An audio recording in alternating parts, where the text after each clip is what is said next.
जगातली अत्यंत खडतर समजली जाणारी रॅम म्हणजेच रेस अक्रॉस अमेरिका ही सायकल स्पर्धा यशस्वीपणे पूर्ण करून नाशिकच्या सायकलपटूंनी पुन्हा एकदा विश्वविक्रमाला गवसणी घातली आहे। या सर्व विक्रमवीरांचं नाशिकमध्ये जल्लोषात स्वागत करण्यात आलं। या स्पर्धेत व्यक्तिगत गटातून स्पर्धा पूर्ण करणारे lieutenant colonel doctor Shrinivas Gokulnath हे पहिले भारतीय आहेत। त्यांच्यासोबत टीम सह्याद्रीच्या माध्यमातून विश्वविक्रमाला गवसणी घालणारे डॉक्टर राजेंद्र नेहते, डॉक्टर रमाकांत पाटील, पंकज मार्लेशा यांचेही भव्य स्वागत करण्यात आलं। डॉक्टर महाजन बंधू हे या टीमचे मुख्य आधारस्तंभ आहेत। या सर्व विक्रमवीरांशी चर्चा केली आमचे नाशिकचे प्रतिनिधी मुकुल कुलकर्णी यांनी।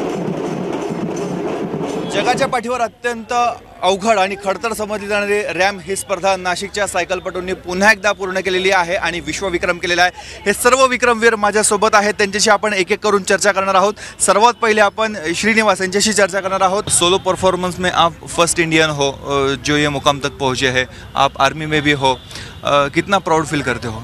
बहुत ही प्राउड फील करता हूँ कि ये तो अपना देश के लिए और अपना साइक्लिस्ट कम्युनिटी के लिए ये बहुत ही बड़ा चीज़ है। टीम सह्याद्री देखील आपल्यासोबत आहे। सर, काय सांगाल, काय एक्सपिरियन्स होता आपला? प्लास्टिक सर्जरीचा आणि डॉक्टरचा प्रोफेशन सांभाळून आम्ही प्रॅक्टिस करून या स्पर्धेत उतरलो आणि ही स्पर्धा पूर्ण केली। तशी तर ही स्पर्धा अगदी आपल्या टेरेनपेक्षा खूप खडतर अशी आहे, पण आम्ही ती पूर्ण करू शकलो, त्यामुळे आम्हाला खूप आनंद आहे। प्रत्येक पॅडल मारताना जाणवतं की आपल्याला किती हे अवघड गोष्ट आहे, पण त्यात एक आनंद असतो की आपण फिनिश लाईनच्या पुढे एक एक पाऊल टाकत असतो। सर, असं ऐकतो की हा जेवढा फिटनेस आहे तेवढाच माइंड गेम पण आहे। तुमचं मन थोडं विचलित झालं तर तुम्ही पुढे काय करू शकणार याचा भरोसा नसतो, काय सांगा? आम्ही हौशी सायकलिस्ट आहोत, आम्ही प्रोफेशनल नाहीत। मी वयाच्या 41व्या वर्षी कुठल्याही शारीरिक याच्यात पडलो आहे। मी 41 वर्षी प्रथम ट्रेकला गेलो। हितेंद्र महाजन माझं मेंटर आहे, माझा ज्युनियर आहे पण 7-8 वर्ष, पण तो माझा मेंटर आहे ट्रेकिंगच्या बाबतीत। ते मला हिमालयात ट्रेकिंगला घेऊन गेला।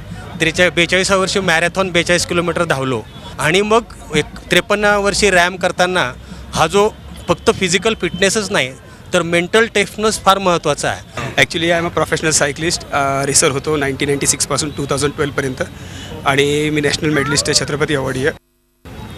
पण ही स्पर्धा माझ्यासाठी डिफिकल्ट यासाठी होती कारण नॉर्मली मी स्पीड आणि शॉर्ट डिस्टन्स असतं, पण हे टोटली लाँग डिस्टन्स गेम होतं आणि ह्या लोकांनी माझ्या पूर्ण स्पीड तोडून लाँग डिस्टन्समध्ये एंट्री करून टाकली।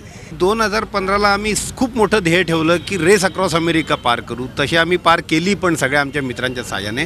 पण खरं सांगायचं तर आज मला त्याचं जे समाधान आहे किंवा ती खरं सक्सेसफुल झाली हे आज वाटतंय, कारण तो जो बॉल आम्ही रोल केला तो स्नोबॉलसारखा आता वाढतोय आणि याच्या पुढे पण मोठा होत जाणार आहे।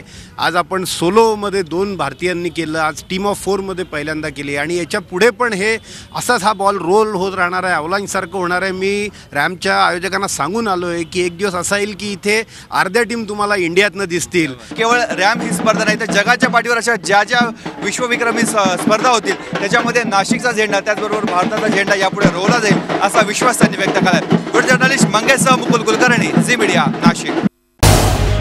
झी 24 तास रहा एक पाऊल पुढे।